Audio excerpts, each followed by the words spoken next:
함께 말씀을 보겠습니다. 사도행전 8장 26절에서 우리 40절까지 말씀, 조금 길지만 또 한 이야기라서 저와 여러분 교독으로 읽어 나가겠습니다. 26절, 제가 먼저 읽겠습니다. 주의 사자가 빌립에게 말하여 이르되 일어나서 남쪽으로 향하여 예루살렘에서 가사로 내려가는 길까지 가라 하니 그 길은 광야라.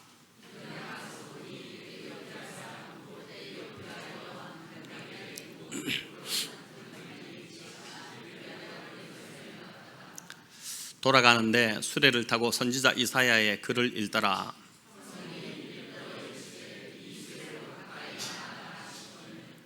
빌립이 달려가서 선지자 이사야의 글 읽는 것을 듣고 말하되 읽는 것을 깨닫느뇨?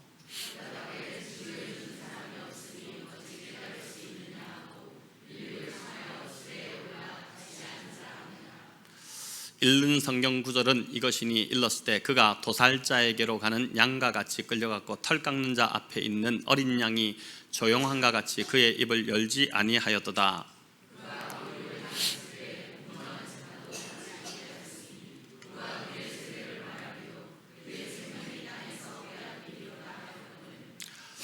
그 내시가 빌립에게 말하되 청컨대 내가 묻노니 선지자가 이 말한 것이 누구를 가리킴이냐? 자기를 가리킴이냐? 타인을 가리킴이냐?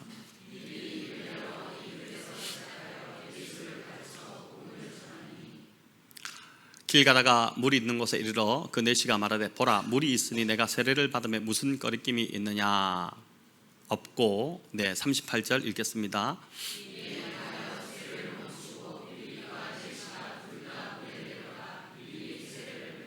둘이 물에서 올라올 때 주의 영이 빌립을 이끌어 간지라. 내시는 기쁘게 길을 가므로 그를 다시 보지 못하니라. 빌립은 아소도에 나타나 여러 성을 지나 다니며 복음을 전하고 가이사랴에 이르니라. 아멘. 기쁨이 넘치려면 이 제목으로 오늘 주어진 이 사도행전 말씀을 가지고 은혜를 나누고자 합니다. 요즘 참 하루하루가 쉽지 않은 나날을 우리가 살아가고 있습니다. 휴가를 다녀오신 가정들도 있지만 사실 요즘은 어디를 가도 쉴 수 없는 그런 환경입니다. 어디를 가도 덥지 않은 곳이 없습니다. 아마 휴가 다녀오신 분들 거기는 좀 나으려니 하고 갔는데 거기도 역시나 더워서 고생을 하셨을 텐데 내년은 이제 더 더워진다고 하니까 우리 마음에 이제 걱정부터 앞서게 됩니다. 유럽은 우리가 보도를 통해서 보듯이 기록적 폭염으로 사망자가 이미 1만 명이 넘어섰다고 하고 그리스와 스페인은 이제 산불 피해가 잇따르고 있고 세계에 보니까 아름다운 그 바다를 산호초 바다를 가진 그런 바다들도 다 산호초가 지금 환경 오염으로 죽어가고 있어서 바다가 죽어가고 있는 그런 상황입니다. 참 이게 진짜 현실일까 싶은데 진짜 그런 일들이 지금 일어나고 있는 것이죠. 제주 여러분 동부 해안이 얼마나 아름답습니까? 그 제주 동부 해안은 8의 습격으로 지금 악취가 진동하고 있고 수온이 상승하면서 강릉 바다에 이 청세리 상어가 출몰하면서 수영을 하던 이 피서객들을 굉장히 좀 긴장하게 만드는 그런 일들이 있었습니다. 이 와중에도 지금 러시아와 우크라이나는 이 전쟁이 끝날 기미가 보이지 않고 있습니다. 제가 진짜 정말 체감하는 것은 작년에 비해서 올해가 정말 살기가 힘들어졌다 이런 느낌이 듭니다. 점점 더 이러지 않겠나 싶은데 또 그러면서 주중에 들려온 사건 사고는 우리의 가슴을 정말 쓸어내렸습니다. 퇴근 시간에 그 서현역 인근 백화점에서 일어난 흉기 난동은 이제 외출도 안 놓고 할 수 없겠다 싶은 그런 불안감을 줍니다. 더위를 피해 사람들이 주로 이제 시원한 곳에 쇼핑몰, 대형 쇼핑몰 같은데 이제 주로 많이 가는데 이제는 불안해서 선뜻 감히 나설 수 있을까 이런 생각이 들기도 합니다. 지하철이나 이제 버스를 타더라도 괜스레 주변을 살피고 사람들을 주시해야 할 것 같습니다. 사람을 신뢰하는 사회가 아니라 사람을 의심부터 해봐야 하는 그런 사회로 점점 변화되고 있는 것입니다. 이제는 보니까 전 세계 어디에도 안전지대는 진짜 없는 것 같습니다. 자, 이런 불안하고 무거운 마음으로 이제 오늘 예배에 우리 성도님들이 참석하셨을 텐데 저도 이제 한 주간 이런 좀 우울함이 계속 좀 떠나지 않고 있었는데, 이런 성도님들에게 또 저에게 이 연속되는 사도행전의 오늘 본문을 통해서 무엇을 과연 나누어야 할지 제가 성령님께 이제 계속 좀 묻고 듣고 이러던 중에 성경을 묵상하다가 이 성령님께 민감하게 반응했던 빌립의 이 아름다운 순종, 또 복음을 듣고 세례를 받은 이 에티오피아 내시 안에 임한 그 충만한 기쁨, 바로 그게 이제 눈에 들어왔습니다.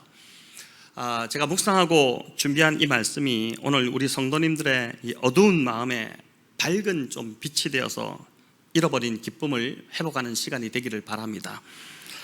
기독교는 이제 예로부터 기쁨의 종교로 불리웠습니다. 박해와 핍박 속에서도 그리스도인들은 기쁨을 참 잃지 않았는데, 왜 그러한지 오늘 본문이 그 한 면을 좀 소개하고 있습니다. 웃을 일 없는 요즘, 또 불쾌지수가 점점 올라가고 있는 그런 이제 시기에 저와 여러분은 오늘 이 말씀을 통해 우리 안에 있는 그 기쁨을 좀 회복할 뿐만 아니라 또 주변의 사람들에게도 예수님이 주시는 기쁨, 예수의 기쁨과 평안을 그렇게 전해주시는 그런 성도님들 되시기를 바랍니다. 오늘 본문은 이제 사도행전에서 중요한 위치를 차지하는 본문입니다. 복음이 드디어 사마리아를 넘어서 땅끝으로 전해지는 일이 오늘 이 본문에서 일어나고 있기 때문입니다. 사도행전 1장에서 예수님께서 승천하시면서 제자들에게 지상명령을 주셨습니다. 그 명령은 다름 아니라 성령을 받고 예루살렘과 온 유대와 사마리아와 땅끝까지 이르러 내 증인이 되라는 명령이었습니다.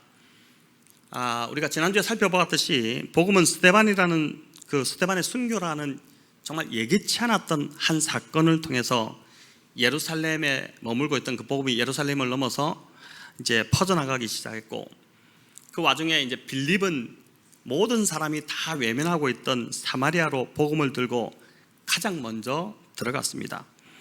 그러자 사마리아에 놀라운 일이 일어났지 않습니까? 우리가 지난주 살핀 대로 사마리아의 신적인 존재로 군림하고 있던 그 마술사 시몬이 복음을 듣고 세례를 받는 일이 일어났습니다. 또 베드로와 요한이 이제 사마리아 사람들도 복음을 들었다는 놀라운 충격적인 소식을 접하게 되자 예루살렘 교회가 급히 이제 베드로와 요한을 그 사마리아 땅으로 파견을 했는데, 그들이 내려가서 보니까 진짜 이들이 복음을 받은 그 모습을 보고 그들에게 안수하자 성령이 사마리아 사람들에게도 동일하게 임하는, 마치 이제 오순절날 예루살렘 그 마가다락방에 성령이 임하셨던 것처럼 그러한 강력한 성령의 임하심이 사마리아 땅에도 일어나는 일들이 일어난 것입니다. 여러분, 그렇다면 그 다음 수순은 무엇일까요? 무엇이겠습니까? 그 다음 뭘 하면 되겠습니까? 아무 생각이 없으신가요? 그 다음은 당연히 교회를 세우는 것이지 않겠습니까? 복음을 듣고 세례를 받고 성령까지 받은 성도들이 지금 넘쳐나고 있으니까 이제 사마리아의 교회, 이 사마리아 지역에 교회를 세우는 일만 남은 것입니다. 그리고 그 교회는 당연히 빌립이 목회자로 세워져야 하지 않았겠습니까? 빌립의 복음 전도를 들은 그걸 통해서 이제 믿는 자들이 막 생겨났으니까 빌립보다 더 적임자는 없어 보입니다. 그런데 오늘 본문 26절에 보니까 주의 사자가 빌립에게 예루살렘 남쪽 가사로 내려가라 이렇게 명령합니다. 우리 같이 한번 읽어볼까요? 주의 사자가 빌립에게 말하여 이르되 일어나서 남쪽으로 향하여 예루살렘에 가서 길까지 가라 하니 그 길은 광야라. 아멘. 여기 마지막을 보니까 그 길은 광야라 이렇게 되어 있습니다. 당시 이 사마리아는 유대와 아주 적대적 관계, 우리 이전에 한일 관계처럼 아주 그런 좋지 않은 관계였기 때문에 12사도들도 꺼려하고 주저하던 일이 바로 이 사마리아의 복음 전도였습니다. 유대와 땅끝은 어떻게 보겠는데 이 사마리아는 도저히 좀 복음을 전하는 것이 그렇다 싶었는데, 그 어려운 곳에 빌립이 가장 먼저 들어가서 큰 부흥을 이루어냈다면, 이제 성령께서 빌립을 옮기시는데 이 정도 성공했으면 사마리아보다는 훨씬 더 큰 도시로 빌립을 이제 사역지로 옮겨주셔야 하지 않겠습니까? 그런데 성령이 지금 빌립을 이끌어가는 것은 아무것도 없는 광야로 가라고 하신 것입니다. 마치 이제 좌천되는 느낌이 들지 않습니까? 빌립이 생각해도 지금 사마리아에서 자신이 빠지면 안 될 것 같습니다. 여전히 할 일이 많이 남아 있습니다. 아직 교회도 세워지지 않았고 복음을 듣고 돌아올 자들이, 그 영혼들이 아직 많이 남아 있습니다. 빌립이 사마리아에 남아야 될 이유를 대라면은 정말 수도 없이 될 수 있는 그런 상황입니다. 하지만 빌립은 어떻게 합니까? 성령이 말씀하실 때 자신의 생각을 내려놓고 성령의 음성에 민감하게, 그것도 즉각적으로 순종하는 그 반응을 보이게 됩니다. 합리성과 또 이성과 상식, 또 어떤 그때의 상황, 이런 것들, 이런 것으로 판단하지 않고 하나님께서 말씀하신, 성령이 말씀하신 음성, 그걸 가장 중요하게 여기고 바로 순종해서 가사로 가는 광야길로 빌립이 내려간 것입니다.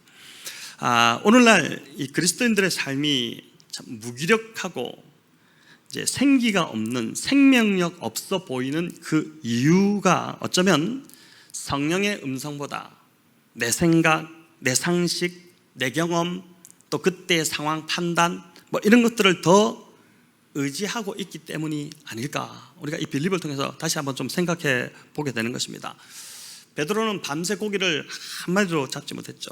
헛탕을 치고 피곤한 눈을 비비면서 그 이른 아침에 그물을 정리하고 있을 때 우리 주님이 깊은 데로 가서 그물을 내려라, 그렇게 말씀하지 않습니까? 그 주님의 말씀에 의지하여 자기의 상식, 자기의 경험은 아니지만은 오직 그 말씀에 의지하여 깊은 곳에 가서 그물을 내리자 그물이 찢어질 정도로 고기가 잡혔습니다. 어부의 상식, 그 갈릴리 바다에서 잔뼈가 굵은 이 어부 베드로의 상식으로는 도저히 그 아침 이른 시간, 해가 뜨는 시간에는 그물을 내리는 시간이 아닙니다. 그럼에도 불구하고 자신의 모든 경험과 상식을 내려놓고 주의 말씀에 순종했을 때 놀라운 일을 그가 이제 경험하게 된 것이죠. 브루클린 이제 터버너클 교회를 이끄는 짐 신발라 목사님이라는 분이 있습니다. 제가 이번에 그 책이 여러 권이 있는데 그 중에 하나를 좀 읽다가 이 사건이 이렇게 연결되었구나라는 걸 새롭게 좀 보게 되었는데, 한 번은 이제 어느 월요일 점심을 이 목사님이, 사모님도 다른 곳으로 출장을 가셨고 그래가지고 혼자 식사를 해야 될 그런 상황이 생겨서 식당 한 구석에 본인이 좋아하는 식당, 좋아하는 메뉴를 시켜놓고 식당 구석에서 신문을 이렇게 펼쳐서 신문을 보고 있었다고 합니다. 근데 파키스탄 고지라 지역에서 일어난 무슬림들의 폭동 사건이 눈에 들어온 것입니다. 여러분, 이 사건을 혹시 기억하실지 모르겠습니다. 폭도로 변한 무슬림들이 그리스도인 마을을 습격해서 불을 지르고 약탈을 자행했는데, 이로 인해서 그리스도인 수백 가정이 그 집이 불타고 목숨을 잃는 그런 일들이 벌어졌습니다. 파키스탄은 기독교인들의 채 5%가 안 된다고 합니다.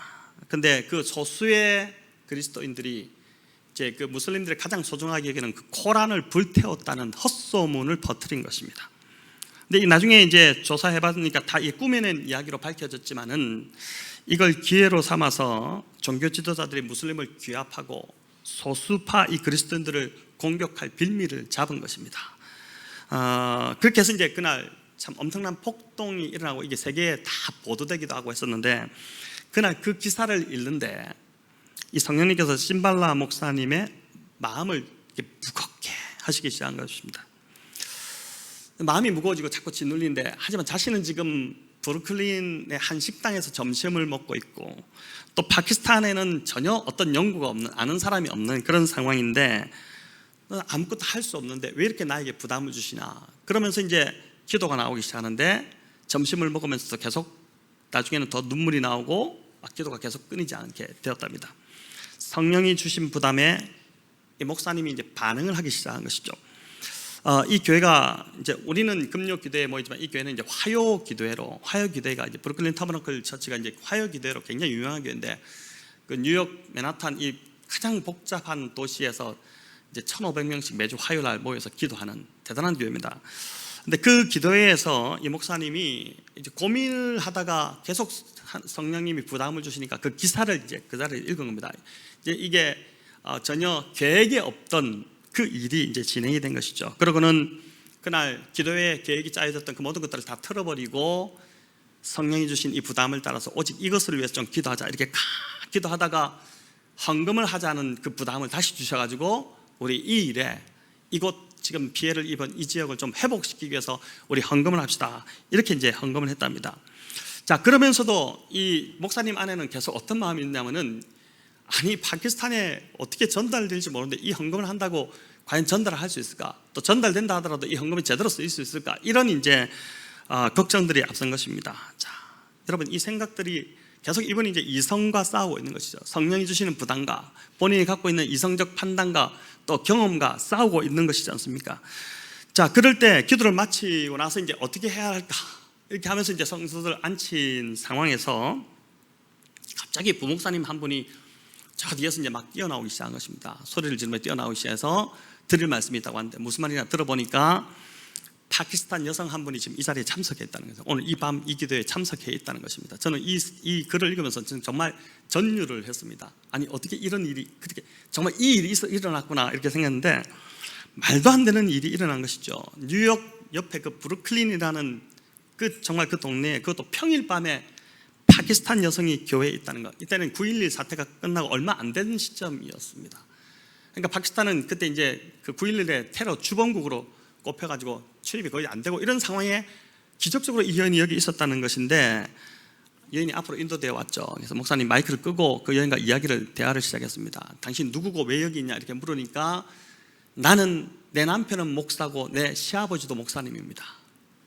근데 그들이 누구냐 하면은 바로 이 파키스탄 고지라 지역, 지금 이 폭동이 일어난 이 지역에 최초로 들어간 그리스도인이고, 지금도 내 남편과 시아버지는 그곳에서 지금 폭동이 일어난 그 사태가 일어난 그곳에서 유혈 사태가 일어난 거죠. 그들을 회복시키고 그 가정들을 지금 돌보고 있는 그 일들을 지금 하고 있습니다. 이 이야기가 들은 겁니다. 여러분, 얼마나 놀라운 일이 벌어진 것입니까? 자, 이 말을 목사님 마이크를 켜고 이제 성도들에게 다 이야기하자, 그곳에 있던 그 수많은 성도들 안에 막 감탄사가 터져나오기 시작하고 경외감으로 그 예배당이 가득 차기 시작한 것입니다. 하나님께서 지금 이 브루클린 타버나클 교회를 쓰시겠다는 것이지 않습니까? 자, 그래서 이제 막 마치고 헌금을 하고 회계 담당자를 통해서 진짜 이 여인의 남편이 있는지를 확인하기 위해서 전화를 연결해서 파키스탄을 연결했는데, 진짜 그곳에 이제 그런 일들이 일어나고 있다는 것을 보고 이 교회가 이제 헌금을 그곳으로 이제 보내는 일들이 일어난 것이죠. 만약 이 목사님이, 이 심발라 목사님이 그날 그 식당 구석 자리에서 성령이 주셨던 그 파키스탄 사람들을 불쌍히 여기는 마음, 그 마음을 그냥 대충 넘겨버렸더라면, 그 부정했더라면, 또 기도하라는 성령의 강력하신 그날, 여러분 기도회가 예배에는 순서가 다 짜져 있기 때문에 그 순서를 무시하고 갑자기 이렇게 간다는 거 쉽지 않거든요. 근데 그런 것들 다 무시하고 성령이 주시는 마음에 그분이 순종하지 않았더라면, 여러분 그날 그 화요 기도회를 통해 성령께서 이 브루클린 교회와 파키스탄 교회를 연결시키고자 하는 성령의 계획, 하나님의 계획은 무산되지 않았겠습니까? 성령의 음성에 민감하게 반응했기 때문에 이 교회가 참 놀랍게 쓰임받는 일이 일어난 것입니다. 이 일로 파키스탄 고지라 지역에 큰 피해를 입었던 그리스도인들 얼마나 큰 위로를 얻었겠습니까? 정말 큰 위로를 얻었겠죠. 어떻게 우리를 전혀 모르는, 그것도 미국 쪽에서 이런 우리를 돕는 교회가 일어났느냐, 이렇게 됐을 것이고, 여러분 이 파키스탄의 성도들보다 더 수지맞은 사람들이 누구였겠습니까? 바로 브루클린 타버나클 처치, 그곳에 있던 그 교회 성도들이었던 것입니다. 성령의 살아계신 역사를 생생하게 체험하겠으니 이보다 더 큰 복이 어디 있었겠습니까? 저는 저희 교회가 계속해서 이런 성령의 일하심, 성령의 행진을 해나가는 일에 함께 동참해 가기를 소망합니다. 일전에 저희 교회가 태국에 있는 그 치앙마이 두 교회가 지어 올리다가 이제 전체적으로 건축 자재비가 굉장히 2배로 막 뛰어오르면서 중단되어 있는 그 상황에서 이제 저희가 이제 헌금을 흘려 보내므로 교회가 이제 세워지는, 다시 이제 완성되는 그 일들이 불과 이제 한 1년 전쯤인가요? 있지 않았습니까? 그때도 그 소식을, 태국의 소식을 듣기 전에 이미 하나님께서 한 성도님에게 마음에 굉장한 부담을 주셨고, 그 부담을 따라서 그 성도님이 기도하던 중에 그냥 성령의 부담에 즉각적으로 순종해서 하나님 말씀하신 그 금액을, 참 큰 금액이었는데 헌금을 그냥 드렸는데 그게 어떻게 흘러갈 줄도 모르고 그냥 하나님이 주신 마음입니다 라고 이제 그냥 드린 것이었는데, 그 헌금이 정확한 금액으로 그 두 교회를 세우는데 그렇게 하나님이 흘러가게 하셨다는 것, 저는 이게 바로 우리가 성령에 민감하게 반응하는 그 흐름 가운데 가고 있다고 그렇게 믿습니다. 성령님은 여러분 이렇게 오늘날도 매일 저와 여러분의 일상의 문을 두드리고 있다고 믿습니다. 저와 여러분의 일상에 찾아오셔서 계속 말씀하시는 것입니다. 우리의 신앙이 늘 건조하고 기계적인 신앙생활을 하고 있다면 그 이유는 바로 이렇게 우리가 성령에 민감하지 않기 때문이고 성령의 음성에 외면하고 거절하기 때문이지 않을까 하는 생각이 듭니다. 내 상식과 경험과 또 내 이성적 판단에 맞지 않다는 이유로 그건 아니다 라고 우리가 거절하기 때문에, 또 그렇게 했을 때 오는 어떤 두려움, 또 사람들의 시선 이런 것들이 두려워서 성령을 거절할 때 여러분 우리 삶에서는 그 어떤 역동도 생기도 일어나지 않게 될 것입니다. 반면 저와 여러분이 성령의 음성에 민감하게 반응해 순종한다면 어떻게 될까요? 성령 안에서 주어지는 놀라운 확신과 능력과 기쁨과 생명력과 평안을 맛보게 되지 않겠습니까? 자, 이런 면에서 저는 청소년부 또 초등부 예배 공간, 오늘도 우리 계속 대표기도 할 때마다 또 기도해 주시기도 하지만 우리가 함께 구하고 있지만, 이 공간도 저는 무엇보다 성령이 교회에 하시는 음성을 먼저 들어야 한다고 믿습니다. 돈이 준비되는 것, 또 상황이 무슨 기간이 잘 맞게 떨어지는 것, 이런 것보다도 더 중요한 것은 성령이 교회에 말씀하시는 것을 민감하게 듣고 순종하는 것, 즉각적으로 순종하는 것이라고 믿습니다. 여러분, 그럴 때 놀라운 경험을 우리 온 성도가 함께 하지 않겠습니까?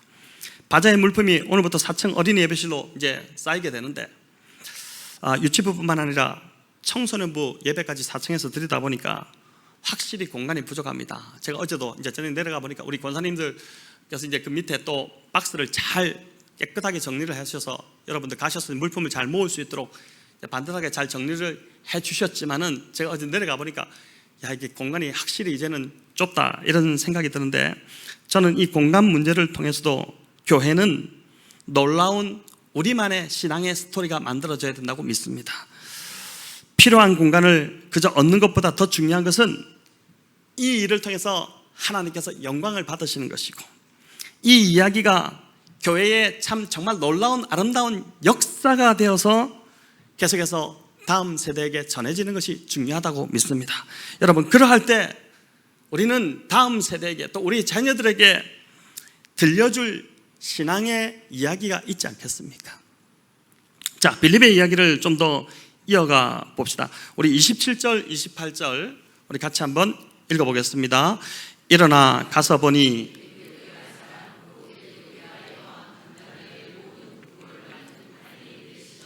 예배하러 예루살렘에 왔다가 돌아가는데 수레를 타고 선지자 이사야의 글을 읽더라. 아멘. 자, 빌립의 행동 세 가지를 묘사합니다. 뭡니까?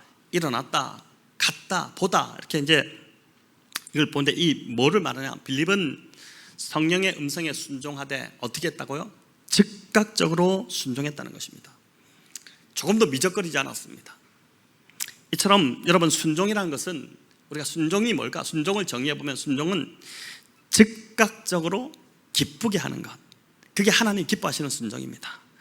따지고 한 번 더 생각해보고 고민해보고 이렇게 하는 것이 순종이 아니라, 하나님 말씀하셨다 싶으면은 그냥 따지지도 않고 그냥 무조건 하나님께 순종하는 것, 즉각적으로 하는 게 이게 순종인 것이죠. 여러분, 집에서도 엄마들이 밥을 차려놓고 먹으러 오라고 하면 어떻게 해야 될까요? 즉각적으로 와서 먹어야 됩니다. 근데 그렇지 않고 어떻게 됩니까? 밥 다 차려놓고 씻고 있는데도 오라고, 밥 먹으러 와라고 그렇게 몇 번 이야기해도 오지 않는 남편들, 또 오지 않는 자녀들, 이랬더니 속이 상하지 않습니까? 여러분, 만약 빌립이 미적거렸다면 에티오피아 내시를 만날 수 있었을까요? 못 만났겠죠. 그래서 뭐든지 여러분, 정말 하나님 안에서의 우리가 일어나는 일들은 타이밍이 정말 중요합니다. 그 타이밍을 놓치지 않는 것, 그게 참된 순종인 것입니다. 빌립이 자신의 생각과 이성을 내려놓고 순종했더니 그 결과는 에티오피아 내시를 만나는 것이었습니다.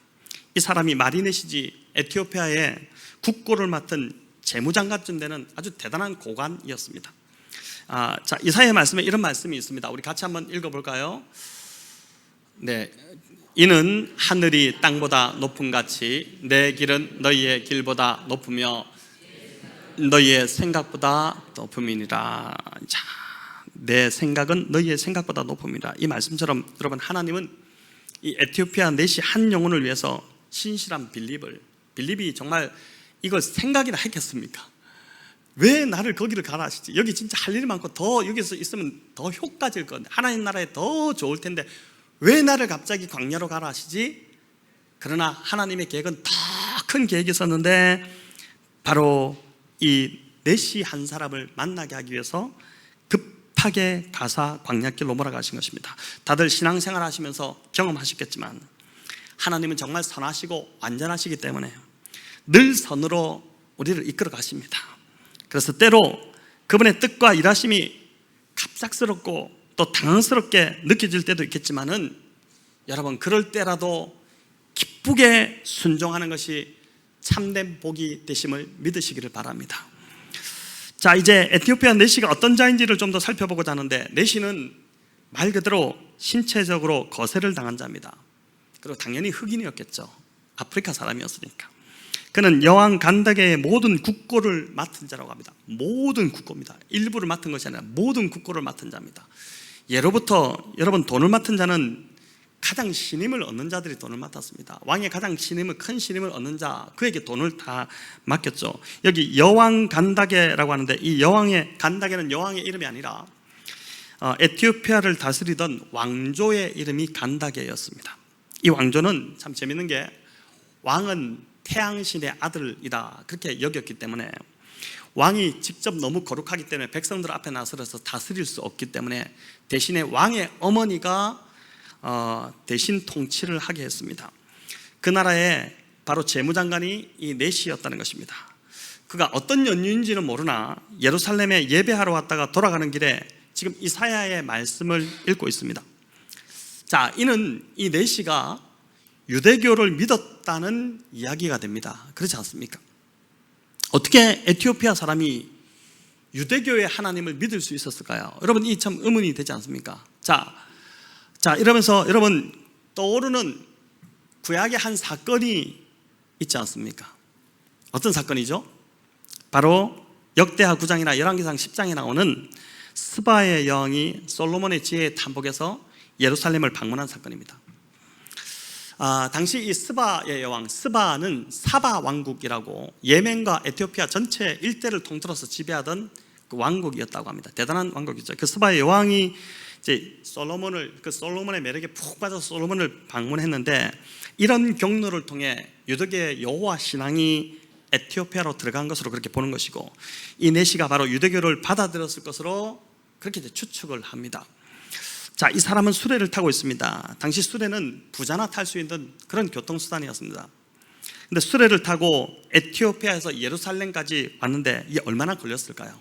수레로 에티오피아에서 예루살렘까지 그 거리를 따져볼 때 학자들이 이제 대충 따져보니까 대략 편도만 5개월 걸렸을 것이다 그렇게 봅니다. 왕복은 몇 개월이죠? 10개월입니다. 여러분, 길에서 보낸 시간만 10개월입니다. 그리고 그가 예루살렘에 방문한 목적을 오늘 성경에 밝히는데 뭐라고 합니까? 하나님께 예배하러 왔다고 합니다. 야, 이것 하나만 보더라도 그가 얼마나 하나님을 사모하는 사람이었는지를 알 수 있지 않습니까? 또 그가 이방인이었기 때문에 성전에 예배하러 왔더라도 성전 안으로 들어가지 못하고 기껏해야 이방인의 뜰 정도로 만족해야 했을 것입니다. 그럼에도 그는 그 많은 돈과 시간을 들여서 그 먼 길을 예배하러 왔다는 것입니다. 오로지 하나님 예배하는 것 하나만을 위해서 왔다는 것입니다. 이 사람의 예배에 대한 열정과 우리를 여러분 좀 비교해 보십시오. 오늘 여러분 얼마나 걸려서 왔습니까? 한 1시간 걸리셨나요? 예배로 오시는데 걸어서 오신 분들 뭐 한 5분도 안 걸려 오신 분들도 있을 텐데, 장장 5개월에 걸쳐서 하나님을 예배하고 다시 5개월을 돌아가고, 야, 대단한 열정이지 않습니까? 또 그는 수레에서 선지자 이사야의 글을 지금 읽고 있습니다. 당시 여러분 성경은 양피지라고 그러죠. 양의 껍데기 그 가죽에다가 그걸 말려서 한 땀 한 땀 거기다가 이제 글을 써서 만들었기 때문에 이 성경 두루마리 성경은 너무나도 귀한 물건이었습니다. 게다가 유대인들은 절대 이방인들에게 이 말씀이 기록된 양피지 두루마리를 팔지 않았습니다. 그럼에도 이 내시가 이 두루마리 성경을 가지고 있었다는 것은 대단한 값을 치르고 이것을 구했다는, 어떻게 보면 어둠의 경로를 통해서 이걸 구했을 수도 있겠죠. 하여튼 이거를 이제 그렇게 열심히 이거 말씀을 갖고자 하는 열심이 있었다는 것입니다. 하나님의 말씀에 대한 갈망이 그만큼 컸다는 것을 보여주는 것이죠. 더구나 집으로 돌아가는 수레에서 지금 타고 있습니다. 제가 이제 헬라어 시제를 살펴보니까 미완료 시제로 되어 있는데, 이 뭐냐면은 잠시 그냥 본 것이 아니라 계속해서 보고 있었다는 그런 뜻입니다. 저는 멀미가 나서 차에서 책을 잘 못 읽습니다. 여러분 차 타고 가면서 버스에 책 같은 걸 잘 보시나요? 전 잘 못 읽는데, 여러분 이 사람 더구나 이때는 도로가 고르지 못할 때지 않습니까? 술에 덜크덩거리면서 계속 그 무거운 양피지를 들고 계속 그 이사야 말씀을 읽었다? 여러분 이건 보통 하나님에 대한 열심이 아니면 할 수 없는 일인 것입니다. 오랫동안 말씀에 열중하고 있었다는 것이죠. 자, 이런 영적 목마름이 있는 자였기 때문에 하나님께서 사마리아의 그 참 중요한 시간에 사역을 중단시키시더라도 빌립을 이 내시에게 보낸 것입니다. 여러분, 하나님은 오늘도 이처럼 간절히 하나님을 구하는 자를 결코 외면하지 않으심을 믿으시기를 바랍니다. 응답이 더디다고 실망하지 마시고 포기하지 마시고, 여러분 정말 간절히 하나님을 한번 구해 보십시오. 그럴 때 반드시 하나님의 응답이 저와 여러분에게 임하게 될 줄을 믿습니다. 자, 이어 29절 30절 우리 같이 한번 읽어보겠습니다. 성령이 빌립더러 이르시되 선지자 이사야의 글 읽는 것을 듣고 말하되 읽는 것을 깨닫느냐. 아멘. 자, 성령이 빌립에게 수레로 가까이 나아가라 하시고 빌립이 즉각 달려갑니다. 순종한 것이죠. 수레는 혼자 몰지 않았을 것입니다. 이 정도 고간되면 호위하는 병사들이 다 둘러싸고 있지 않았겠습니까? 그렇기 때문에 접근하는 것이 굉장히 좀 조심스럽고 용기가 필요하지 않았겠습니까? 그래도 빌립은 여러분 즉각 순종합니다. 우리 중에 하나님의 음성을 듣기를 사모하는 자들이 많습니다. 목사님, 저도 하나님의 음성을 좀 듣고 싶습니다, 이런 말을 하시는 분들이 있는데, 하지만 그 음성에 즉각 순종하는 자들은 정말 소수입니다. 그래서 그렇게 순종할 각오가 없다면 하나님께 음성 들려달라고 조르지 마시기 바랍니다. 그 음성 들어봤자 뭐 하겠습니까? 말씀해도 말 안 듣는데, 저희 우리 자식들 키워봐도 알지만 말하고 안 해도 말 듣지 않으면 그냥 아휴 이런 막 단식이 흘러나오지 않습니까? 똑같은 것이죠. 빌립이 갔을 때 마침 내시가 이사야 53장의 말씀을 읽고 있습니다. 메시아이신 예수 그리스도에 대한 우리가 너무나도 잘 아는 종의 노래, 그 53장의 글입니다. 예언의 글인데 32절 33절 여기 본문에 나오는 대로 도살장으로 끌려가는 양과 같고 공정한 재판도 받지 못하고 억울한 죽음을 맞는 어떤 한 사람에 대한 예언인데, 내시가 이 사람이 누구인지 굉장히 궁금해졌습니다. 그래서 읽고 또 읽었는데 깨달아지지가 않는 것입니다. 이사야 선지자가 자신을 두고 하는 말인지 아니면 또 다른 어떤 왕을 두고 하는 말인지 깨달아지지 않아서 고민하던 차에 빌립이 딱 나타나서 읽는 것을 깨닫느냐 이렇게 물으니까 즉각 수레에 올라오라, 나와 함께 앉자, 이렇게 된 것이죠. 여러분, 이처럼 오늘도 이 내시처럼 복음을 듣기에 정말 완전하게 준비된 영혼, 또 영적 목마름을 가진 자들이 있다는 것을 기억하시면 좋겠습니다. 그 대상이 내가 접근하기 힘든 회사의 상사일 수도 있고, 또 엘리베이터에서 매일 인사하고 웃고 보는 그 이웃일 수도 있고, 또 내 거래처 직원, 또 내가 함께 데리고 일하는 어떤 사람일 수도 있습니다. 마치 떨어지기 직전에 어떤 다 익은 감처럼 무르익어서 내가 가서 전하기만 하면 그렇게 되는 일인데도 내가 그 두려움 때문에, 또 어떤 내 판단 때문에, 내 생각 때문에 순종하지 않아서 그 영혼을 놓쳐버린다면 여러분, 이 얼마나 안타까운 일이 되겠습니까? 저와 여러분 이번 주 이런 도전 앞에 한번 순종해 보면 좋겠습니다. 성령이 이 빌립에게 주셨다. 일어나라, 가라, 수레로 다가가라. 이런 부담이 딱 내 안에 오면은 여러분 가기는 어디 갑니까? 제가 어떻게 갑니까? 이렇게 요나처럼 반응하지 마시고 그 성령의 음성에 즉각적으로 한번 반응해 보심으로 하나님의 역사가 나를 통해서 영혼 구원의 역사가 어떻게 일어나는지를 경험해보는 저와 여러분 다 되시기를 바랍니다. 34절에 나오듯이 이 내시가 궁금했던 것은 이사야 선지자가 말한 이 자가 과연 누구냐 하는 것이었는데 우리 34절 35절 같이 읽어보겠습니다. 그 내시가 빌립에게 말하되 청컨대 내가 묻노니 선지자가 이 말한 것이 누구를 가리킴이냐 자기를 가리킴이냐 타인을 가리킴이냐 빌립이 입을 열어 이 글에서 시작하여 예수를 가르쳐 복음을 전하니 아멘. 빌립이 이 글에서 시작하여 예수를 가르쳐 복음을 전했다고 합니다. 이 글은 내시가 읽고 있던 이사야 53장입니다. 여러분 빌립이 이사야 말씀을 몰랐다면 어떻게 됐을까요? 기회를 놓쳤겠죠. 이게 누구냐 이러면 나도 잘 모르겠는데 이렇게 됐다면 이제 막 그냥 물 건너가는 것입니다. 그래서 저와 여러분이 말씀을 부지런히 배우고 읽고 묵상해야 될 이유가 여기에 있습니다. 하나님께서 기회를 주셨을 때 우리 안에 말씀이 있으면 그걸 사용할 수 있습니다. 근데 우리 안에 이 준비가 되어 있지 않으면 더구나 더 큰 준비는 뭡니까? 적어도 예수님이 누구신지에 대한 나에게 이 예수님은 누구신지 예수님이 나에게 어떤 일을 행하셨는지 이 땅 가운데 어떤 일을 행하셨고 그의 죽음과 부활하심은 무엇을 의미하는지 정도를 설명할 수 있는 실력이 있어야 한다는 것입니다. 여러분 그런 실력을 가진 자들이 바로 성도입니다.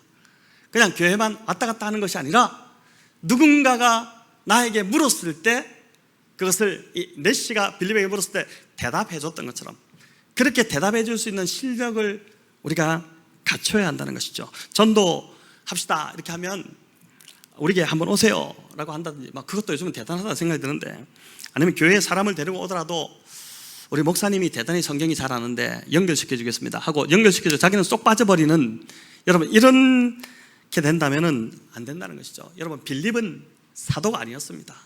빌립은 집사라고 하지만 그 집사라는 원어도 우리가 지금 생각하는 이런 집사가 아니라 그 당시 그냥 일꾼으로 뽑은 자들이었습니다. 그냥 평신도였다는 것입니다. 예수님의 지상명령인 땅끝까지 복음을 전하고 또 제자 삼으라는 이 일은 선교사나 목사들에게만 주어진 그런 명령이 아니라 여러분 정말 이거 제대로 알아야 되는데 우리 모두 예수님을 따르는 우리 모두에게 주어진 명령이 바로 이 주어진 대사명이라는 것입니다. 자, 말씀이 깨달아진 내시는 가던 길에 물이 보이자 주저없이 세례를 받겠다고 합니다. 37절 여기 없음이라고 되어 있는데 성경 각주 6번을 이렇게 보시면 이렇게 되어 있죠. 성경을 보셔도 좋고 우리 한번 띄워봐 주시기 바랍니다. 각주 6번이 뭔지 읽어볼까요? 빌립이 이르되 네가 마음을 온전히 하여 믿으면 가하니라. 대답하여 이르되 내가 예수 그리스도께서 하나님의 아들인 줄 믿노라. 가 있다 이렇게 되어 있죠. 그러니까 이제 어떤 사본에는 있는데 대부분 사본에 있는 것이 아니라 여기 이제 없음으로 해놓은 겁니다. 근데 이게 무슨 말일까요?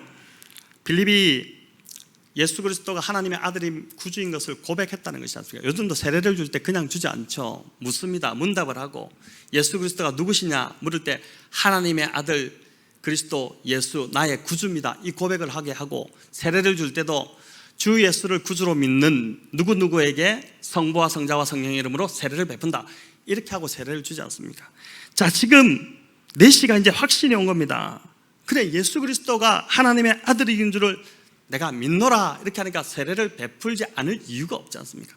물이 있으니까 그냥 내려가서 무슨 환경 상황 따지지 않고 바로 세례를 베풀게 된 것입니다. 자, 이렇게 되므로 드디어 복음이 예루살렘과 유대와 사마리아를 넘어서 땅끝으로 퍼져나가기 시작했습니다. 왜냐하면 당시 사람들의 가치 속에 사고 속에는 땅끝이 어디였냐면 바로 이 에티오피아가 땅끝이었다고 합니다. 그런 기록이 있습니다. 그렇기 때문에 복음이 이제 드디어 이제 땅끝으로 흘러가기 시작한 것입니다. 자, 38절 39절 우리 읽어보겠습니다. 이에 명하여 수레를 멈추고 빌립과 내시가 둘 다 물에 내려가 빌립이 세례를 베풀고 둘이 물에서 올라올 때 주의 영이 빌립을 데리고 이끌어간지라. 내시는 기쁘게 길을 가므로 그를 다시 보지 못하니라. 아멘. 세례를 받은 내시에게 기쁨이었습니다. 여기 시제를 살펴보니까 현재 분사로 되어 있는데 이는 잠시의 기쁨이 아니라 영어 성경 속에도 보면 계속 기뻐하고 찬미하며 갔다 이렇게 되어 있습니다. 여러분, 이 내시에게 물 세례만 임한 것이 아니라 성령 세례가 같이 임했다는 것이죠. 그러니까 성령 세례가 임하니까 성령의 열매가 희락이지 않습니까? 기쁨이 넘치기 시작한 것입니다. 무엇보다도 바꿀 수 없는 기쁨이 내시에게 임한 것인데, 성령을 경험한 사람들의 대부분의 공통된 경험이 뭐냐면은 주체할 수 없는 기쁨이 일어나는 것이지 않습니까? 2세기에 살았던 이레니우스나 유세비우스 같은 사람들의 기록에 의하면은 이 내시는 에티오피아의 선교사가 되었다라는 증언이 있습니다. 한 사람이 한 민족을 구하는 역사가 빌립의 전도를 통해서 일어나게 된, 여러분, 그렇기 때문에 사마리아 한 지역을 복음화 시킨 것보다도 더 중요한 일이 뭐를 통해서 일어났습니까? 이 빌립을 내시를 만나게 함을 통해서, 이 내시를 통해서 대단한 영적 나비 효과지 않습니까? 이제 내시를 통해서 에티오피아 전체가 복음화되는 일들, 한 나라가 구원받는 일들이 일어나게 되었다는 것이죠. 우리 주일학교 아이들, 지금 조그만 아이들, 과연 이 아이들이 뭐 할까? 이번에 노아마이커스를 우리가 이제 하면서도 그런 나눔을 했지만은, 그 한 명의 아이가 한 도시를 구원할 수도 있고, 한 마을을 구원할 수도 있고, 또 한 민족을 구원하는 그런 일들에 쓰임받을 수 있다는 것을 우리가 기억하면서 정말 두려운 마음으로 그들을 최선을 다해서 영적으로 세워나가는 일들, 그게 지금 우리 세대가 해야 될 일이지 않겠습니까? 40절은 빌립이 아소도에 나타나 여러 성을 다니며 복음을 전하고 가이사랴에 이르렀다 이렇게 합니다. 1세기 기독교 박해의 바람이 대단히 거셌습니다. 하지만 복음의 역사는 성령의 사람들을 통해서 계속해서 일어났고, 그 일에 순종했던 자들은 정말 기쁨으로 충만한 삶을 살아갔던 것을 보게 됩니다. 오늘 설교 제목이, 이제 말씀을 좀 맺고자 하는데, 설교 제목이 기쁨이 넘치려면인데, 여러분, 우리가 살아가는 이 세상은 갈수록 더 어두워지고 힘들어지지 않겠습니까? 저도 목회를 하면 할수록 목회가 쉬워지는 것이 아니라, 목회를 하면 할수록 목회가 정말 쉽지 않은 길이라는 것을 깨닫습니다. 이건 알고는 못 가겠다, 이런 고백을 하게 되는데, 설교가 힘들고 가르치는 일이 힘들고 이런 것도 힘들지만은, 그것보다도 감당할 수 없는 성도들의 그 삶의 무게가 계속해서 이제 느껴지기 때문에 그런 것입니다.